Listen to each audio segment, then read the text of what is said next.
नमस्कार मंडळी, crispies vlog या आपल्या चॅनलमध्ये आपणा सर्वांचं अगदी मनापासून स्वागत आहे. तुम्हीसुद्धा घरी रोज दही बनवत असाल आणि जेवणासोबत ते खाण्याचा आनंद घेत असाल तर आजचा व्हिडिओ तुमच्यासाठी खूप महत्त्वाचा आणि डोळे उघडणारा ठरणार आहे.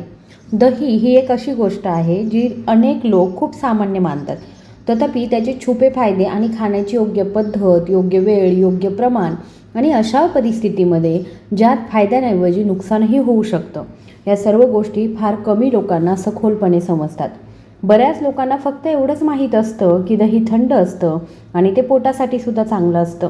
पण खरं सत्य यापेक्षा खूप खोल, अधिक तपशीलवार आणि प्रत्येकाने समजून घेणं अधिक महत्त्वाचं आहे. बरेच लोक दह्याला जेवणासोबत खाण्याचा एक साधा पदार्थ मानतात, पण प्रत्यक्षात दही शरीरामध्ये अनेक कार्य करतं. काही जण ते सकाळी खातात, काही दुपारी, काही रात्रीसुद्धा आणि काही जण तर अधिक फायदे मिळतील या विचाराने सतत दही खायला सुरुवात करतात. पण दही प्रत्येकासाठी सारखंच काम करतं का? प्रत्येक ऋतूमध्ये त्याचा प्रभाव सारखाच असतो का? आणि ते सर्व वयोगटातील लोकांसाठी सारखेच फायदे देतं का? हे समजून घेणं अत्यंत महत्त्वाचं आहे. आज आपण दह्याबद्दल सोप्या भाषेमध्ये सविस्तर बोलणार आहोत, जेणेकरून ग्रामीण असो वा शहरी, वृद्ध असो वा तरुण, पुरुष असो वा स्त्री, प्रत्येकाला ही माहिती सहज समजू शकेल. दही शरीरामध्ये काय कार्य करते हे देखील आपण समजून घेणार आहोत. त्याच्या पचनसंस्थेवरती कसा परिणाम होतो, रक्त, हाडे, त्वचा, मेंदू आणि आणि संपूर्ण शरीरावरती नक्की काय परिणाम होतो आणि त्याचं महत्त्व काय आहे, हे या व्हिडिओतून आपण समजून घेणार आहोत. तुम्हाला अशा 5 लोकांबद्दल सुद्धा मी सांगणार आहे ज्यांनी दही खूप काळजीपूर्वक खाल्लं पाहिजे किंवा विशिष्ट परिस्थितीमध्ये ते टाळलं सुद्धा पाहिजे. पुढे जाण्यापूर्वी तुम्ही हा व्हिडिओ कुठून पाहत आहात हे मला कृपया कमेंट बॉक्समध्ये सांगा. आणि त्याचबरोबर तुम्ही जर अजूनही चॅनलला सबस्क्राईब केलेलं नसेल तर सर्वात अगोदर आपल्या चॅनलला सबस्क्राईब करायला विसरू नका. बेल आयकॉन प्रेस करा, जेणेकरून मी जेव्हा पण नवीन व्हिडिओ बनवेल त्याचं नोटिफिकेशन तुम्हाला लगेच येईल आणि तुम्ही ते व्हिडिओ लगेच बघू शकता. मी प्रत्येक कमेंट काळजीपूर्वक वाचते आणि तुमच्या प्रतिसादाची वाटही पाहत असते. सर्वप्रथम हे समजून घ्या की दही ही काही सामान्य गोष्ट नाही आहे.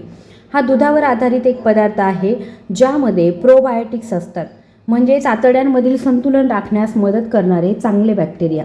जेव्हा या चांगल्या बॅक्टेरियांची संख्या वाढते तेव्हा अनेक लोकांना पचनात सुधारणा, पोटात हलकेपणाची भावना आणि शरीरामध्ये आरामाची जाणीव होते.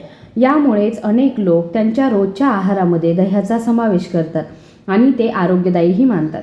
पण आता एका परिस्थितीची कल्पना करा. ज्या व्यक्तीला हलका गॅस किंवा अपचनाचा त्रास होतो ती दररोज दुपारी थोड्या प्रमाणात ताजं दही खायला सुरुवात करते. काही दिवसांसाठी त्यांना आराम मिळतो, त्यांचं पोट हलकं झाल्यासारखं वाटतं आणि त्यांना वाटतं की दही आपलं काम उत्तम प्रकारे करत आहे. पण जर तीच व्यक्ती हळूहळू प्रमाण वाढवते किंवा रात्री दही खायला लागते तर काही दिवसांमध्येच त्यांना पुन्हा जडपणा, कफ किंवा घसा खवखवण्याचा त्रास जाणवू लागतो. इथेच सर्वात मोठी चूक होते, कारण लोकांना हे समजत नाही की समस्या दह्यामध्ये नाही तर चुकीच्या वेळी आणि चुकीच्या प्रमाणामध्ये आहे. म्हणून दही चांगलं आहे हे केवळ माहिती असणं पुरेसं नाही, ते केव्हा, किती आणि कसं खावं हे समजून घेणं देखील तितकंच महत्त्वाचं आहे. कारण प्रत्येक व्यक्तीच्या शरीराच्या गरजा ह्या वेगवेगळ्या असतात आणि त्यानुसार गोष्टी कार्य करतात. दह्याचे प्रकार समजून घेणं हे देखील महत्त्वाचं आहे, कारण सर्व दही सारखं नसतं. घरी बनवलेलं ताजं दही, थोडंसं आंबट दही, खूप आंबट दही, फ्रीजमध्ये ठेवलेलं थंड दही आणि पॅकेज केलेलं दही या सर्व शरीरावरती वेगवेगळे परिणाम होऊ शकतात. ताजं दही हलकं आणि संतुलित मानलं जातं, तर खूप आंबट किंवा खूप थंड दही हे अनेक लोकांसाठी जड आणि अस्वस्थ करणारं असू शकतं. कल्पना करा, एखादी व्यक्ती उन्हाळ्यात थेट फ्रीजमधून काढून खूप थंड दही खाते. सुरुवातीला त्यांना ते आवडतं, पण थोड्या वेळाने त्यांचा घसा खवखवणं, कफ आणि जडपणा जाणवतो. दुसरी व्यक्ती तेच दही सामान्य तापमानावर हळूहळू खाते आणि तिला कोणताही त्रास होत नाही. यावरून हे स्पष्ट होतं की केवळ घटकच नाही तर खाण्याची पद्धतही महत्त्वाची आहे. आता वेळेबद्दल बोलूया, कारण दही केव्हा खावं हे सुद्धा खूप महत्त्वाचं आहे. अनेक लोक दुपारी दही खाणं पसंत करतात, कारण त्यावेळी पचनक्रिया चांगली असते आणि शरीर त्याचा अधिक चांगल्या प्रकारे उपयोग करू शकतं. हे अनेक लोकांसाठी खरं आहे आणि डॉक्टर अनेकदा दिवसा दही खाण्याची शिफारसही करतात. तथापि काही लोक रात्रीसुद्धा दही खातात. विशेषतः जेव्हा त्यांना काहीतरी हलकं किंवा मग गोड खाण्याची इच्छा होते. तथापि रात्री दही खाणं प्रत्येकासाठी योग्य नाही, कारण रात्री पचनक्रिया मंदावते आणि थंड पदार्थांमुळे अनेक लोकांमध्ये कफ आणि श्लेष्मा वाढू शकतो. आता आणखी एक परिस्थितीचा विचार करा. एक व्यक्ती दररोज रात्री जेवणानंतर दही खाते आणि लगेच झोपायला जाते. हळूहळू सकाळी उठल्यावर त्यांना घशामध्ये कफ, जडपणा आणि सुस्ती जाणवू लागते. हळूहळू सकाळी उठल्यावर त्यांना समजतं घशात कफ आहे, जडपणा आहे, सुस्ती आहे. समस्या नेमकी कुठे आहे हे त्यांना समजत नाही, पण वास्तविक पाहता त्यांची सवय हेच त्यांचं कारण आहे. आता आपण प्रमाणाबद्दल बोलूया, कारण हीच लोकांची सर्वात मोठी चूक आहे. अनेक लोकांना वाटतं की दही आरोग्यदायी असतं, त्यामुळे ते जितकं जास्त खातील तितकं जास्त फायदेशीर ठरेल. तथापि शरीराला आवश्यकतेपेक्षा जास्त सेवन केल्याने नुकसानसुद्धा होऊ शकतं. जास्त दही खाल्ल्याने पोट जड होणं, गॅस आणि कधीकधी सुस्तीसुद्धा येऊ शकते. त्यामुळे दही प्रमाणात खाणं हे सुद्धा महत्त्वाचं आहे. दही प्रमाणामध्ये खा आणि आपल्या शरीराच्या संकेतांकडे लक्ष द्या. आता पचनाबद्दल बोलूया, कारण दही हा सर्वाधिक चर्चेचा विषय आहे. काही जण म्हणतात की ते पोटासाठी चांगलं आहे, तर काही म्हणतात की त्यामुळे गॅस होतो आणि काही म्हणतात की त्यामुळे कफ वाढतो.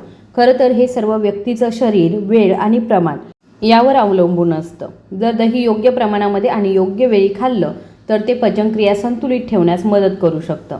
तथापि चुकीच्या वेळी किंवा जास्त प्रमाणामध्ये सेवन केल्यास तेच दही समस्या निर्माण करू शकतं. आता जीवनशैलीबद्दल बोलूया, कारण केवळ दही सर्व काही ठरवत नाही. जर एखादी व्यक्ती दिवसभर जंक फूड खात असेल, जास्त पाणी पित असेल आणि पुरेशी झोप घेत नसेल आणि मग तिला वाटत असेल की दही खाल्ल्याने सर्व काही ठीक होईल, तर हा विचार अत्यंत चुकीचा ठरतो. दही एक पूरक अन्न आहे, पण तो संपूर्ण इलाज नाही. ते शरीराला मदत करू शकतं, पण ते वाईट सवयींची भरपाई करू शकत नाही. आता आणखी एक उदाहरण विचारात घ्या. एक व्यक्ती दिवसभर ऑफिसमध्ये खुर्चीत बसते, फारशी हालचाल करत नाही आणि तरीही दररोज मोठ्या प्रमाणात दही खाते. त्याला वाटतं की तो आरोग्यदायी आहार घेत आहे, पण हळूहळू त्याला पोटामध्ये जडपणा, गॅस, सुस्ती जाणवू लागते. या उलट दुसरी व्यक्ती माफक प्रमाणामध्ये दही खाते, सक्रिय राहते आणि तिला फायदा होतो. आता आपण तुलनेवर चर्चा करूया, कारण बरेच लोक दह्याला दुधाशी जोडत असतात. काही लोकांना दूध पचत नाही, पण दही सहज पचतं, तर इतरांना त्याचा जास्त त्रास होतो. याचं कारण असं की दोन्ही शरीरामध्ये वेगवेगळ्या प्रकारे परिणाम करतात, म्हणून आपलं शरीर समजून घेणं महत्त्वाचं आहे. आता दह्याचा कोणाला फायदा होऊ शकतो यावर चर्चा करूया.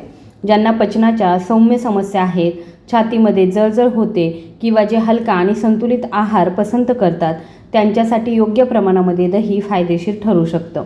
पण आता आपण त्या सर्वात महत्त्वाच्या भागाकडे वळूया, ज्याची तुम्ही वाट पाहत आहात. अखेरीस असे 5 लोक कोण आहेत ज्यांनी दही खाण्याचा काळजीपूर्वक विचार केला पाहिजे. पहिलं म्हणजे ज्यांना सर्दी आणि खोकला आहे त्यांनी सावधगिरीने दही खावं, कारण त्यामुळे कफ वाढू शकतो. दुसरं म्हणजे ज्यांना जास्त कफ होतो त्यांना मर्यादित प्रमाणामध्ये दही खावं आणि त्याच्या वेळेवर लक्ष ठेवावं. तिसरं म्हणजे ज्यांची पचनक्रिया कमकुवत आहे त्यांनी कमी प्रमाणामध्ये दही खावं आणि आपल्या शरीरावर होणाऱ्या प्रतिक्रिया यांचं निरीक्षण करावं. चौथं म्हणजे ज्यांना ॲलर्जी आहे आणि त्यांनी दही खाण्यापूर्वी सावधगिरी बाळगावी. आणि 5वं म्हणजे ज्यांना रात्री दही खाण्यास त्रास होतो त्यांनी ते टाळावं आणि दिवसा खावं. जर तुम्ही या 5 पैकी कोणत्याही गटात मोडत असाल तर दही खाण्यापूर्वी पुरेशी झोप घ्या, कारण योग्य वेळेवरती योग्य माहिती तुम्हाला निरोगी ठेवू शकते. तर चुकीच्या सवयी हळूहळू समस्यांना कारणीभूत ठरू शकतात. म्हणून दही हुशारीने, योग्य वेळी, योग्य प्रमाणामध्ये आणि तुमच्या शरीरानुसार खा, तरच त्याचा तुम्हाला खऱ्या अर्थाने फायदा होईल आणि ते तुम्हाला आतून मजबूत, संतुलित आणि निरोगी बनवेल. तुम्हाला हा व्हिडिओ कसा वाटला हे मला कमेंट बॉक्समध्ये नक्की सांगा.